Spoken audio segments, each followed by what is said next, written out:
చెంబ, మనోహరి ఇద్దరూ కలిసి చండాని ఇంట్లోకి తీసుకొని వస్తూ ఉంటారు.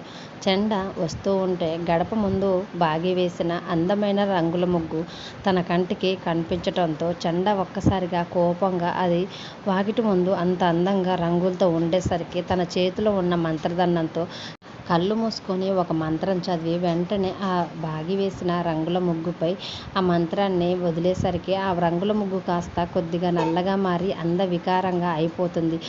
చండ అలా చేయటంతో పక్కనే ఉన్న మనోహరి అంత అందమైన రంగుల ముగ్గు కాస్త అందవికారంగా మారేసరికి చాలా సంతోషపడుతూ చండ ఇంకా ఇంట్లోకి వెళ్దాం రా అని అంటూ ఉంటుంది. చండ గడప ముందు నిలబడి ఇంట్లోని వాతావరణం అంతా ఒక్కసారిగా గమనిస్తూ ఉంటాడు.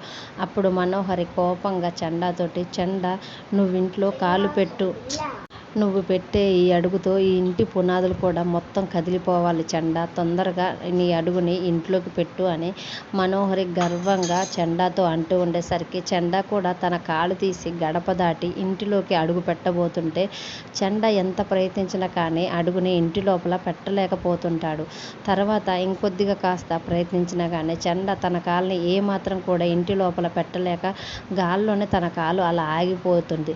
అప్పుడు అలా చండ ఇబ్బంది పడుతుంటే పక్కనే ఉన్న మనోహరి, చెంబ ఏమైంది చండ, ఎందుకని ఇంట్లో అడుగు పెట్టలేకపోతున్నావు, ఎందుకింత ఇబ్బంది పడుతున్నావు అని మనోహరి వాళ్ళు అడుగుతూ ఉండేసరికి అప్పుడు చండ ఏదో ఒక అదృశ్య శక్తి నా కాలుని ఇంట్లోకి పెట్టనివ్వకుండా ఆపుతుంది, నేను అసలు కాలు కూడా పెట్టలేకపోతున్నాను, చాలా ఇబ్బందిగా ఉంది అని చండ మనోహరి వాళ్ళతో అంటూ ఉండేసరికి చండ మాటలకు మనోహరి, చెంబ ఇద్దరు కూడా ఒక్కసారిగా షాక్ అవుతారు. మరోవైపు చండా వచ్చి ఇంటి ముందు ఉన్న ముగ్గుని అలా అందవికారంగా మార్చేసరికి రాథోడ్, బాగి ఇద్దరు కూడా షాక్ అయి అలాగే చండా వైపు చూస్తూ ఉంటారు.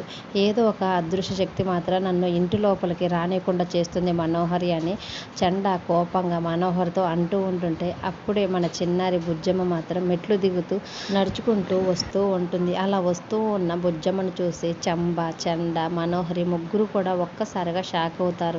నడుచుకుంటూ వచ్చిన బుజ్జమ్మ చాలా టీవీగా, దర్జాగా, ధైర్యంగా ఆ చండ వాళ్ళ ముందు నిలబడి వాళ్ళ వైపు కోపంగా చూస్తూ ఉంటే అలా ధైర్యంగా తమ ముందు నిల్చొని ఉన్న బుజ్జమ్మను చూస్తూ మనోహరి, చండ, చెంబ ముగ్గురు కూడా ఒక్కసారిగా షాక్ అవుతారు. మరి బుజ్జమ్మ ఒంట్లో ఉన్న అరుంధతి ఆత్మ తన కుటుంబానికి, తన భర్తకి, తన పిల్లలకి ఏ ప్రమాదము రాకుండా బుజ్జమ్మ ఒంట్లోకి చేరి తన కాపాడుకునే విధానం మీకు ఎలా అనిపించిందో మాకు కామెంట్ రూపంలో తెలియజేయండి. ఈ వీడియో మీకు నచ్చితే ప్లీజ్ లైక్ చేసి మన ఛానల్ని సబ్స్క్రైబ్ చేసుకోండి. Thanks for watching.